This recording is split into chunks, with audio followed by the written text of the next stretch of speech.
नमस्कार साथियों, आज की क्लास में एक बार पुनः आपका हार्दिक स्वागत है। ये क्लास हिंदी से संबंधित सभी परीक्षाओं के लिए है। आज की क्लास में हम हिंदी साहित्य और हिंदी भाषा से संबंधित महत्वपूर्ण प्रश्नों पर विस्तृत चर्चा करेंगे। तो आइए हम आज की क्लास को शुरू करते हैं और हमारा आज का पहला प्रश्न है, अपभ्रंश शब्द का प्रयोग सर्वप्रथम किसने किया? आपके पास ऑप्शंस में है भरत, राजशेखर, पतंजलि या भामा। तो इसका सही उत्तर क्या होगा? सभी लोग अपना उत्तर कमेंट बॉक्स में अवश्य दें। बिल्कुल सही। जिन साथियों ने ऑप्शन नंबर 3 बताया है उनका उत्तर सही है। ठीक है, अपभ्रंश शब्द का सर्वप्रथम प्रयोग पतंजलि ने किया था और इनके जो ग्रंथ है महाभाष्य उसमें सबसे पहले यह देखने को मिलता है। कई बार इनका जो ग्रंथ है महाभाष्य ये भी पूछा जाता है, तो आपने ध्यान रखना है। ठीक है, हमारा अगला प्रश्न है, भाषा की सबसे छोटी इकाई कौन सी है? आपके पास ऑप्शंस में है व्यंजन, स्वर, शब्द या वर्ण। तो इसका सही उत्तर क्या होगा? भाषा की सबसे छोटी इकाई कौन सी है? बिल्कुल सही। जिन साथियों ने ऑप्शन नंबर 4 बताया है उनका उत्तर सही है, वर्ण। ठीक है, हमारा अगला प्रश्न है, कालक्रम की दृष्टि से सही अनुक्रम क्या है? आपके पास ऑप्शंस में पत्रिकाओं के नाम दिए गए हैं, ब्राह्मण, बंगतूत, हिंदी प्रदीप या हंस। तो इसका सही उत्तर क्या होगा? सभी लोग अपना उत्तर कमेंट बॉक्स में अवश्य दें। कालक्रम की दृष्टि से बताना है इनका सही अनुक्रम क्या होगा, बताइए। और साथ में आपने इनके संपादकों के नाम भी बताने हैं। बिल्कुल सही। जिन साथियों ने ऑप्शन नंबर 3 बताया है उनका उत्तर सही है। बंगतूत राजा राम मोहन राय द्वारा प्रकाशित है। ठीक है, संपादित है। कब निकाली थी इन्होंने ये पत्रिका? 1829 ईस्वी में। हिंदी प्रदीप, बताइए। बिल्कुल सही। हिंदी प्रदीप के संपादक कौन है? बालकृष्ण भट्ट। कब निकाली थी इन्होंने? 1877 ईस्वी में। और है फिर आपके पास ब्राह्मण। ब्राह्मण पत्रिका के संपादक कौन थे? प्रताप नारायण मिश्र। कब निकाली थी इन्होंने? 1883 ईस्वी में। और फिर है आपके पास हंस। हंस के संपादक कौन थे? हंस पत्रिका के संपादक कौन थे? मुंशी प्रेमचंद जी। कब निकाली थी? 1930 ईस्वी में। क्लियर? रिपीट कर देती हूँ मैं एक बार। बंगतूत, बंगतूत के संपादक कौन थे? राजा राम मोहन राय। कब निकाली गई थी ये पत्रिका? 1829 ईस्वी में। हिंदी प्रदीप 1877 ईस्वी, इसके संपादक थे बालकृष्ण भट्ट। ठीक है, फिर है ब्राह्मण पत्रिका। ब्राह्मण पत्रिका कब निकाली थी? 1883 ईस्वी में, इसके संपादक थे प्रताप नारायण मिश्र। हंस पत्रिका कब निकाली थी? 1930 ईस्वी में, और इसके संपादक कौन थे? मुंशी प्रेमचंद जी। क्लियर?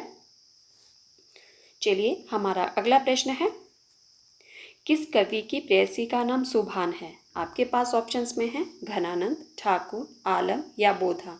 तो इसका सही उत्तर क्या होगा? कहीं कहीं आपको सुभान इस तरह से लिखा हुआ मिलेगा देखने को, और कहीं कहीं पे जो है वो इस तरह से भी सुभान भी देखने को मिलेगा। तो आपको बताना है कि किस कवि की प्रेयसी का नाम सुभान था। बताइए, इसका सही उत्तर क्या होगा? बिल्कुल सही। जिन साथियों ने ऑप्शन नंबर 4 बताया है उनका उत्तर सही है, और जिन्होंने ऑप्शन नंबर 1 बताया है उनका उत्तर गलत है। ठीक है, सुभान किसकी प्रेयसी थी? बोधा की। और जो घनानंद की प्रेयसी थी उसका नाम क्या था? सुजान। ठीक है, हमारा अगला प्रश्न है, जो लौकिक ना हो वाक्यांश के लिए एक शब्द चुनिए। आपके पास ऑप्शंस में है पारलौकिक, पारलौकिक, इहलौकिक, अलौकिक या ऐहिक। तो इसका सही उत्तर क्या होगा? जो लौकिक ना हो वाक्यांश के लिए एक शब्द चुनिए। बिल्कुल सही। जिन साथियों ने ऑप्शन नंबर 3 बताया है उनका उत्तर सही है। क्या शब्द होगा? अलौकिक। हमारा अगला प्रश्न है, मुंशी प्रेमचंद जी का देहावसान कब हुआ था? आपके पास ऑप्शंस में है 1930 ईस्वी में, 1936 ईस्वी में, 1942 ईस्वी में या 1948 ईस्वी में। तो इसका सही उत्तर क्या होगा? बताइए, मुंशी प्रेमचंद जी का देहावसान कब हुआ था? जी हाँ, मुंशी प्रेमचंद जी की मृत्यु कब हुई थी? बताइए, इसका सही उत्तर क्या होगा? बिल्कुल सही। जिन साथियों ने ऑप्शन नंबर 2 बताया है उनका उत्तर सही है, 1936 ईस्वी में। हमारा अगला प्रश्न है, आधा गांव के लेखक कौन है? आपके पास ऑप्शंस में है धर्मवीर भारती, राही मासूम रजा, लक्ष्मी नारायण मिश्र या लक्ष्मी नारायण लाल। तो इसका सही उत्तर क्या होगा? बताइए। आधा गांव के लेखक कौन है, किस विधा की रचना है? अगर हो सके तो ये भी बता देना और साथ में इसका प्रकाशन वर्ष भी बता दीजिए। बताइए इसका सही उत्तर क्या होगा? बिल्कुल सही। जिन साथियों ने ऑप्शन नंबर 2 बताया है उनका उत्तर सही है। आधा गांव के लेखक कौन है? राही मासूम रजा। ठीक है, किस विधा की रचना है ये? उपन्यास विधा की। और इसका प्रकाशन वर्ष क्या है? 1966 ईस्वी। ठीक है, आधा गांव के लेखक राही मासूम रजा है, उपन्यास विधा की रचना है और 1966 इसका प्रकाशन वर्ष है। हमारा अगला प्रश्न है, साथियों जो पहली बार चैनल पर आए हैं प्लीज़ चैनल को सब्सक्राइब कर देना। अगर आपको क्लास पसंद आए तो प्लीज़ वीडियो को लाइक कर देना और वीडियो को ज़्यादा से ज़्यादा शेयर भी कर देना। हमारा अगला प्रश्न है, उद्धव शतक किस भाषा में लिखा गया ग्रंथ है? आपके पास ऑप्शंस में है अवधी, ब्रजभाषा, अपभ्रंश या खड़ी बोली। तो इसका सही उत्तर क्या होगा? उद्धव शतक किस भाषा में लिखा गया ग्रंथ है? और इससे पहले मुझे ये बताना है कि इस ग्रंथ के ग्रंथकार कौन है। बताइए किसकी रचना है उद्धव शतक? बिल्कुल सही। उद्धव शतक किसकी रचना है? जगन्नाथ दास रत्नाकर की। चलिए अब ये बताइए कि यह ग्रंथ जो है वो किस भाषा में लिखा गया है?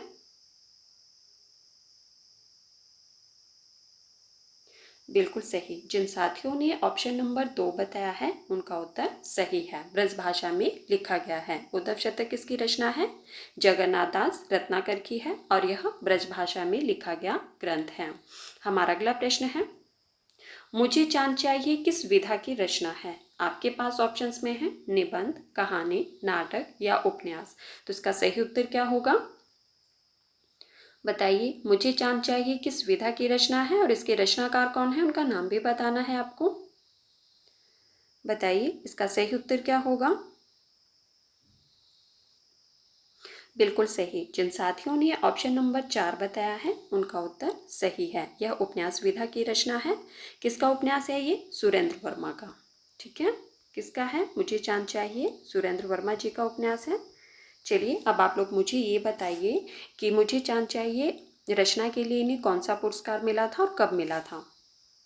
बताइए। मुझे चांद चाहिए सुरेंद्र वर्मा जी को इस रचना के लिए कौन सा पुरस्कार दिया गया था और कब दिया गया था? बिल्कुल सही। कौन सा पुरस्कार दिया गया था? साहित्य अकादमी पुरस्कार। कब दिया गया था? बताइए कब मिला था इन्हें ये पुरस्कार? 1996 ईस्वी में। ठीक है, मुझे चांद चाहिए रचना के लिए सुरेंद्र वर्मा जी को साहित्य अकादमी पुरस्कार दिया गया था 1996 ईस्वी में।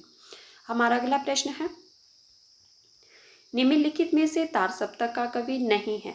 आपके पास ऑप्शंस में है गिरजा कुमार माथुर, शमशेर बहादुर सिंह, मुक्ति बोध या प्रभाकर माचवे। तो इसका सही उत्तर क्या होगा? बताइए।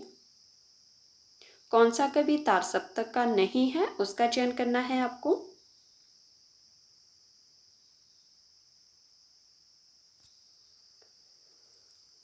बिल्कुल सही। जिन साथियों ने ऑप्शन नंबर 2 बताया है उनका उत्तर सही है। ठीक है, शमशेर बहादुर सिंह जी जो है वो तार सप्तक के कवि नहीं है बल्कि दूसरे सप्तक के कवि माने जाते हैं।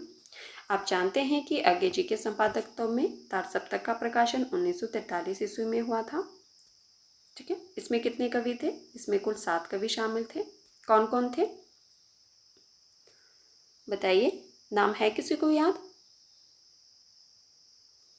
चलिए मैं भी बता देती हूँ। मुक्ति बोध, नेमी चंद्र जी, भारत भूषण अग्रवाल, प्रभाकर माचवे, गिरजा कुमार माथुर, रामविलास शर्मा और अज्ञे।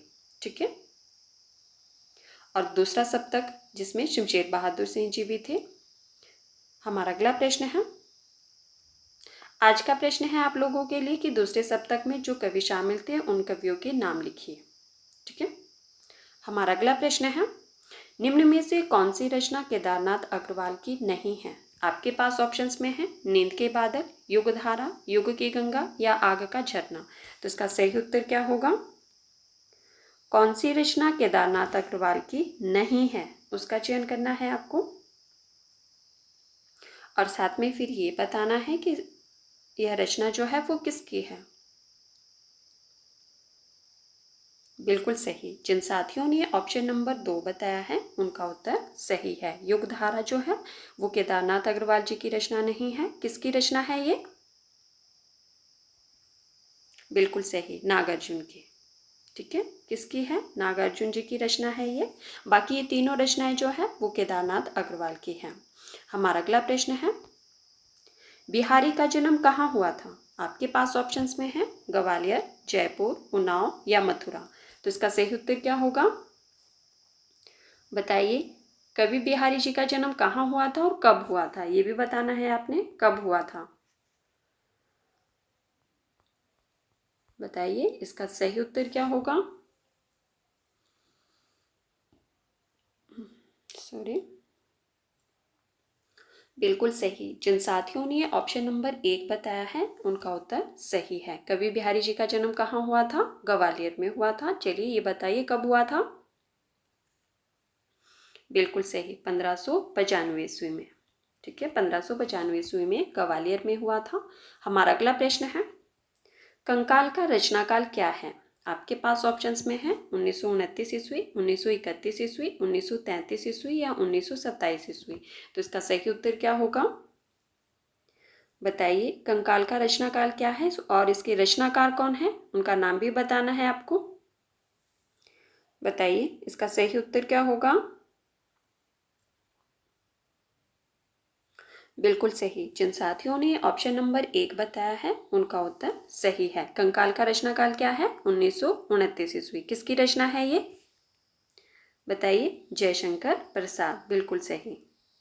किसकी रचना है? जयशंकर प्रसाद जी की है। किस विधा की रचना है? उपन्यास विधा की रचना है। और इसका जो रचना काल बताया वो बताया आपने 1929 ईस्वी। हमारा अगला प्रश्न है, मेरे राम का मुकुट भीग रहा है किसका निबंध है? आपके पास ऑप्शंस में है विद्यानिवास मिश्र, कुबेर नाथ राय, हरिशंकर प्रसाई या धर्मवीर भारती। तो इसका सही उत्तर क्या होगा? बताइए, मेरे राम का मुकुट भीग रहा है किसका निबंध है?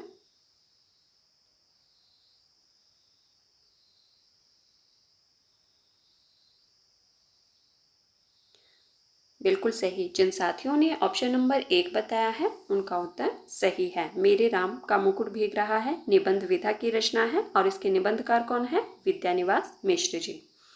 हमारा अगला प्रश्न है, साथियों जिन्होंने अभी तक वीडियो को लाइक नहीं किया है प्लीज़ वीडियो को लाइक कर दो, और जिन्होंने अभी तक वीडियो को शेयर नहीं किया है प्लीज़ वीडियो को भी शेयर कर दीजिए।